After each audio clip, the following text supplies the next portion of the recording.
Daybreak 92.5 Fox News 479-5592. The phone number, email and text Drew at 925foxnews.com. You know, some may think that after a presidential run, and there it is, maybe Marco Rubio is sitting someplace on a beach, relaxing, you know, just kicking back a little bit. No, that's not the case. The senator is hard at work. And Senator Marco Rubio joining us this morning on Daybreak. It's Drew Steele. How are you, sir? I'm good, Drew. How are you? I'm all right, and I know you've been busy. And, boy, there are a lot of things that are going on, not only politically, but there's business to attend to. And, yes, sir. Yeah, and I can tell you that in the state, you know, we've talked about this before. Can you talk a little bit about the Zika virus? You know, there's been this concern. You hear about the billions at risk. You look at maps that are out there, and you see the state of Florida, and all you see is red. The whole state. Yeah. You know, you look at the top 3 areas in the state, and the concern is Miami, Southwest Florida. You've got Tampa. These are all in the crosshairs of this virus and the at-risk areas. What about that? What are we doing there? Well, first, let's see. The Zika virus is dangerous for 2 reasons. There's this misconception that all it does is cause birth defects, and it causes some horrifying birth defects in pregnant women, apparently both in the first and the second trimester now, according to the new research. But it also, for example, has a tendency to, for example, Guillain-Barré, which is a very debilitating illness, fatal in many cases. We've also seen a huge uptick in Guillain-Barré cases. For example, in Brazil, there's now a clear link between that and the Zika virus. And how is it spread? 2 ways, mosquitoes and sexually transmitted. And the mosquitoes, there's 2 types of mosquitoes that spread the Zika virus. Both kinds are found in Florida, and both are very prevalent during the summer, which is upon us now, just around. I mean, as the climate gets warmer and there's more water on the ground, the more mosquitoes you're going to have. And so we haven't had any mosquito-borne transmissions in Florida yet. There's only been 1 case in where it's been transmitted, and that was sexually transmitted in Polk County. But quite frankly, it's just a matter of time. The good news is that this is a disease that it shouldn't be incredibly difficult to come up with a vaccine. When you have Zika once, you build immunity to it. But it's going to take some time and research. Yeah. But in the interim, there are things we need to do because Brazil is a place that's been hit hard by it. Well, there's going to be a ton of people coming through Florida to get to Brazil for those Summer Olympics. And so it's a real issue for Florida. Yeah, and I know a lot of people are talking about on the federal level and the CDC and whether or not they need more money, how much money do they need, and whether or not they're prepared for this. And they should have it. You would imagine that they would have something there in reserve, or they would have enough money to go after. Do they need more money? Is this something we're going to... They do. It is. And so there's a request for $1.9 billion from the president. About $500 million is available through the Ebola money that wasn't spent, and he's already repurposed that, and so they're beginning hopefully to spend that money appropriately. I think we're getting close here in the Senate to a move on Zika that would appropriate around $1.1 billion, which is a good start. It's a lot of money, and hopefully we can pay for it. In essence, we cut somewhere in order to fund this. But the key point of that $1.1 billion is I want to see how the money is going to be spent. Number one, I want to make sure it's all on Zika. I don't want to read that somehow some of that money was diverted to something that has nothing to do with Zika. And the other, that it's funding programs that are making a difference, whether it's it's hard to get tested for Zika, so we need a commercially available system. We need to perhaps help local communities and mosquito control districts with dealing with the mosquito issues that we face. More information and awareness as well is important. So there's a lot of things to be done. I want to make sure that money is being spent the right way. Right. Is this something that we're going to be looking towards as a matter of, like you brought up Ebola and how the talk was, well, maybe we need to go to these other areas, these other countries. Are we going to need to go to Brazil? Are we going to need to help them? Are we going to need to do something in other places in order to make sure that the spread doesn't come here when you talk about the people that will be visiting? And is that... Well, we have non-governmental organizations that are trying to be helpful, but really right now our focus isn't on that. I mean, our focus is on doing everything we can to ensure that it doesn't get here, and to the extent that it does, that we're able to treat people, prevent its spread, and we don't want to see an outbreak. As I said, the impact that it has on children in the womb is devastating. You see the images, and there's it's really devastating. Yeah. Senator Marco Rubio joining us this morning on Daybreak 92.5 Fox News. I don't want to shock you. This might be shocking, so I don't know if you're standing. Maybe you want to sit, so I hope you're ready for this. Apparently, Obamacare is not working. Now, I don't know if you know anything about this, but yes, it doesn't seem like it's going over very well, especially when you're talking about United Healthcare and now what they're planning on doing. and pulling out of Obamacare exchanges. I mean, this is how much more evidence, Senator, do we need? Do we need any more that it's not working? So let me tell you that part of what's happening is the direct result of something we did here a couple of years ago. When they passed Obamacare, they passed the bailout fund. There was a set of money aside, taxpayer money, that was going to be used to bail out insurance companies that were losing money under Obamacare. And so based on the promise of that bailout, a bunch of companies got into the business of providing Obamacare.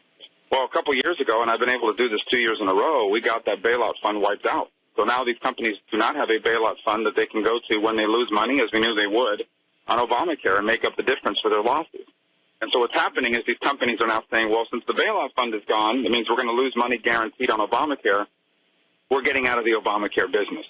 And that's been our argument from the beginning, that Obamacare is not sustainable without a massive infusion of taxpayer money, which goes contrary to the president's promises when they passed this, along with other broken promises. So it doesn't surprise me at all. I think you're going to see more companies getting out of the marketplace. So you're concerned about anybody that is out there maybe running for president, let's say, who would look at this and say, we need to fix this. This is just a tweak here or a tweak there, as opposed to getting rid of this and scrapping it and starting from scratch. Maybe, maybe absolutely making this part of the free market, which it's never been. So maybe going in that direction. I mean, dare we say that would be the way to go? But what about those that say, hey, listen, we just have to tweak it a little bit, maybe?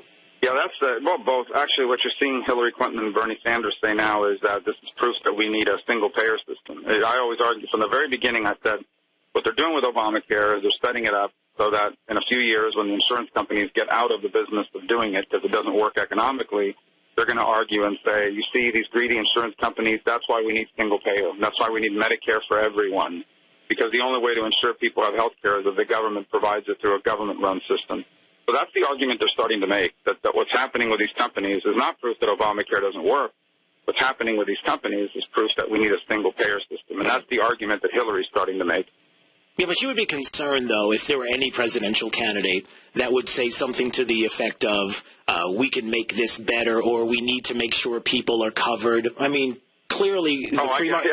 I mean, listen, the free market can do that, but right, that would bother you, that somebody would say something like that. I want every American to have access to health care and to be able to pay for it, and the question is, how do you achieve it? Right. And some people think the government should play a preponderant role, and others believe that the free market can provide that product, given the freedom to be flexible and allow people to make choices. That's the position that I take. I believe we can get people covered in this country, and the vast majority of them through the private market, if we allow the private market to have the flexibility to compete and empower people to spend their own health care money. I don't believe Obamacare can be tweaked, and I don't believe it's a constitutional obligation, but I do think it's important for the government to create a set of rules and laws that allow the private sector to allow the vast majority of Americans to have access to affordable and quality health insurance coverage. Yeah. Senator Marco Rubio joining us this morning on Daybreak 92.5 Fox News. I had a few people asking, sending emails, Drew at 925foxnews.com, asking if you wouldn't mind talking a little bit about the Cuban refugee welfare program. Mm-hmm. Well, what's happening now is if you come from any country in the world, any country in the world, if you immigrate to the United States legally, you do not qualify for any federal benefits for the first 5 years that you're in this country. The only exception to that are Cubans who arrive and are automatically deemed to be refugees by law. And whether you're legitimately, fleeing oppression or whether you're coming because you're looking for a better economic life, once you arrive in the United States from Cuba, you are automatically presumed to be a refugee. And that means you qualify for an assortment of federal benefits that in some cases can equal $1,000 to $2,000 a month. Mm-hmm. So, number one, I'm arguing that at this point, given all the changes in U.S.-Cuba relations, that's no longer justified. In essence, I can't justify any longer Cubans receiving automatic refugee benefits while someone from another country does not. But the bigger problem is we're now seeing growing evidence that a number of people that are coming from Cuba, supposedly fleeing oppression, are returning to Cuba 30, 40, 50 times a year. Right. Some are living in Cuba for months at a time. Right. On our taxpayer money. Yeah, because that money is deposited in a bank account in the United States by the federal government, and then they have a relative in the U.S. wire that money to them, and then they're spending those dollars in Cuba. And let me tell you, $300 a month in Cuba, $400 a month in Cuba is a lot of money. Yeah. And that's taxpayer money that's going there, not to mention food stamps and so forth. So I just think it's wrong. And what I would do is I would get rid of that presumption, and I would say, look, a Cuban, like anybody else, if they can prove that they're refugees, they'll be treated as refugees. Otherwise, they won't be automatically presumed to be a refugee for purposes of benefits. And we're talking about $700 to $800 million a year of money, a lot of which is being fraudulently spent in Cuba itself, not in the United States. Yeah. Senator Marco Rubio joining us this morning on Daybreak, 92.5 Fox News. So I have to ask you about what's happening, obviously, now that you're out of the race and you see what's happening on the outside looking in. And, you know, a couple of things come to mind. Are you surprised that there are so many people that don't know about delegates, how they work, the situation right now that we're in with the delegate count, this idea that it's not majority rule, it's not the people of the state. For example, you look at Florida, 47% of the state vote for Donald Trump. He gets all the delegates. You have Ted Cruz going out to hustle for delegates. And this notion that people put out there, and it's perpetuated by people in the media as well, that the system's rigged. Is that the way you look at it? It's not rigged. It's the way the rules are. Look, let's start with this premise. The Republican Party and the Democratic Party, for that matter, are private organizations who are allowed to nominate people to be their presidential candidate according to any system they want to set up. This is not about the Constitution. The Constitution doesn't apply to this. And these are private organizations. They can nominate their leaders any way they want. And the way they nominate them is through delegates. Now, what the party has set up a system where if, each state is allowed to come up with its own set of rules. In some states, if you get 20% of the vote, you get 20% of the delegates. In other states, if you win that state, you take every single one of the delegates. And so the rules are set up so that if you run in these contests, you win these delegates, whether they like you or not, are legally bound to vote for you on the first ballot. And traditionally what's happened is the Republican or Democratic frontrunner wins enough states, everybody else drops out, and the majority of delegates are pledged to them whether they like them or not. This year's worked out differently. There is now a real possibility that the person in first place with the most delegates does not have more than a majority, and as a result may not win on the first ballot. And at that point, depending on the state, a growing number of delegates become unbound and are able to vote for anyone they want. So there's nothing illegitimate about this process, and your point is well taken. In New York, for example, Donald Trump will take a higher percentage of delegates than what he got in the vote, even though he won by a very big number. Florida is another example of that. So that's what's happening here. There's nothing illegitimate about it. I don't think quite frankly, the chairman has done a good job of explaining this to people, and as a result, you've seen some of these issues coming up.